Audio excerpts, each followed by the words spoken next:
Hello నమస్తే అండి doctor గారు. నమస్తే. సాయి కుమార్ అండి, విజయవాడ నుంచి కాల్ చేస్తున్నాను అండి.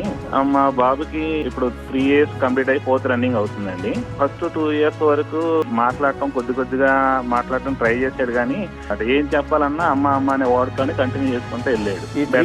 హెల్త్ ఇష్యూస్ ఏమైనా ఉన్నాయా బాబుకి? ఏం లేవండి. మెడిసిన్స్ ఏమైనా వాడారా? హాస్పిటల్ అడ్మిషన్స్ కానీ?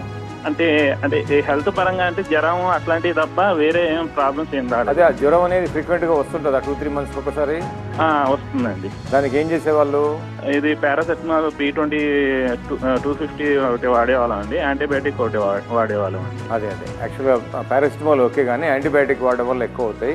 ఇప్పుడు మీ బాబుకి ADHD ప్రాబ్లం ఉంది, ఆటిజం లేదు. ADHD అంటే అన్ని విషయాలు అర్థమవుతాయి, బట్ కంటిన్యూ కాన్సన్ట్రేషన్ లేకపోవడం వల్ల ఆ సెంటెన్స్ ఫార్మేషన్ లేదు. సో దీనికి హోమియోపతిలో వండర్ఫుల్గా ట్రీట్ చేసుకోవచ్చు, త్వరగా ట్రీట్ చేసుకోవచ్చు, పర్మనెంట్గా ట్రీట్ చేసుకోవచ్చు.